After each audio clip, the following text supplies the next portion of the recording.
Hey everyone and welcome to Nims Toots. Today we're going to be looking at an overworld mob farm. This thing is fan-frickin-tastic. In addition to being a great mob farm, it also farms endermen, which means no more running to the end just for ender pearls. You get them all right at home. Before we actually get to building, you need to figure out where you want your mobs to die. So I want them to die right here on this layer that I'm standing on, which is Y50. Then I need to add 44 blocks to that. And that's where we're actually going to be building the mob farm, since we're going to be using primarily fall damage in order to kill the mobs. Take note, I am now at Y94. Once you know the height that you want to build at, we need to add 2 more layers to that. So to do that, these layers need to be 3 blocks apart. So I'm going to go 1, 2, 3 junk blocks, layer. 1, 2, 3 junk blocks, layer. Destroy all the junk blocks. Now, it is really important that we build these layers out of obsidian or furnaces. It has to be a block that cannot be grabbed by an enderman, and also a block that does not stick to slime.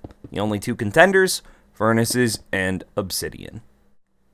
After you finish your 3 layers, we need to grab some sticky pistons and some slime blocks and come in here and add the sweepers that are going to be sweeping our mobs off the edge.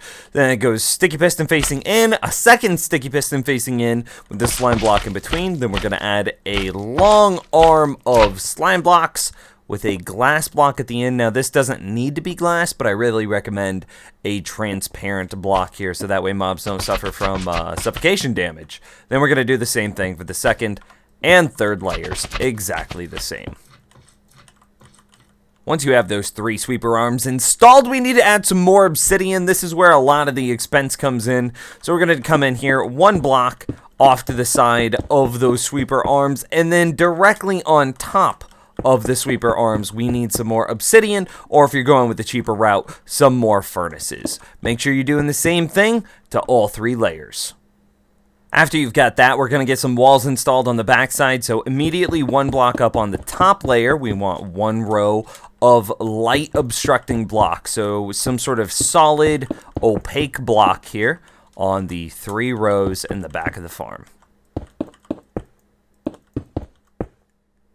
Once you've got that, we need to get the spacing for the chute for the mobs to fall down. So we're going to come in here on the side. We're going to come out a few blocks like this, and we need to leave a gap here for this returning piston to slot into. And then we're going to do the same thing on both sides on all 3 layers. So it's going to make this nice little gap for the piston to slot into, and then just 2 blocks out from the existing wall.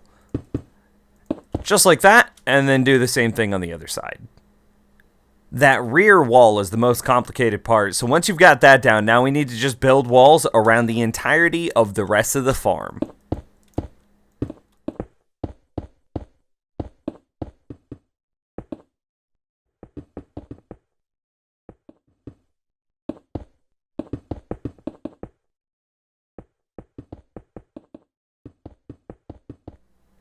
Next, we're going to be building some hollow legs for this mob farm. The first 10 blocks of those legs need to be built out of some opaque block that does not allow light in. That keeps the inside of the mob farm dark enough for mobs to spawn. The other rest of the legs, until you reach ground level, doesn't matter, build that out of whatever you'd like.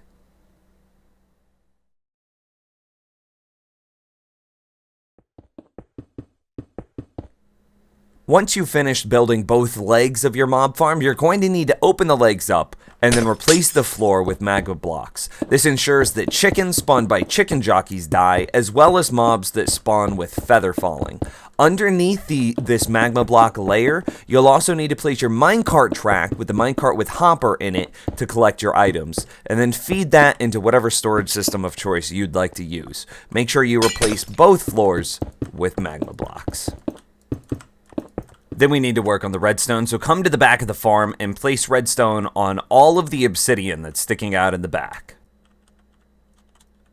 Then return to the middle layer. We need to place a redstone conductive block right off the center of that redstone. Then we need to place an obsidian block here. That's the last obsidian, I promise. Sticky piston there, slime in front of the sticky piston until we can get a redstone block touching this redstone, a redstone block there, some more slime, and then a redstone block here. spin around to the back side, so you'll have something that looks like this. Then we're going to be placing some more redstone conductive blocks, and really it just needs to be a spot for a repeater to sit. Set that repeater to a 2-tick, redstone conductive block on top of that, then redstone, and this is going to start your clock.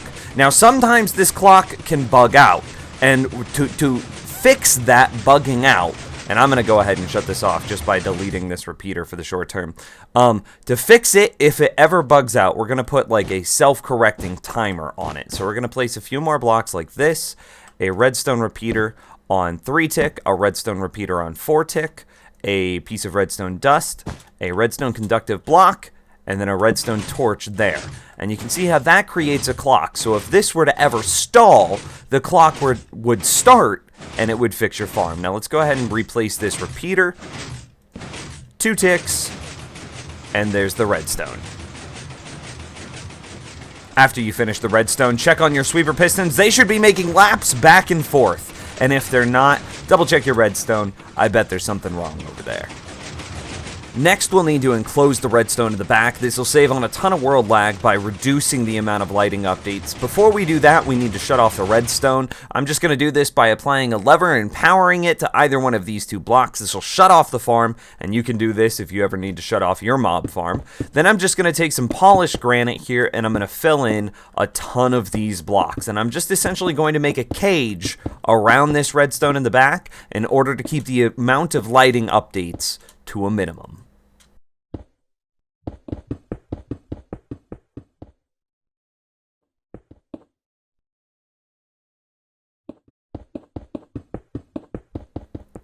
Lastly, we just need to place a roof. It must be built out of slabs. I'm going to be using stone slabs. And while we work on this roof, I need to make 2 very important points. The first being, all darkness farms are only as good as the world you place them in. Meaning, if you have a bunch of dark areas in your world where there are mobs spawning, it's going to affect the rates of your darkness mob spawner.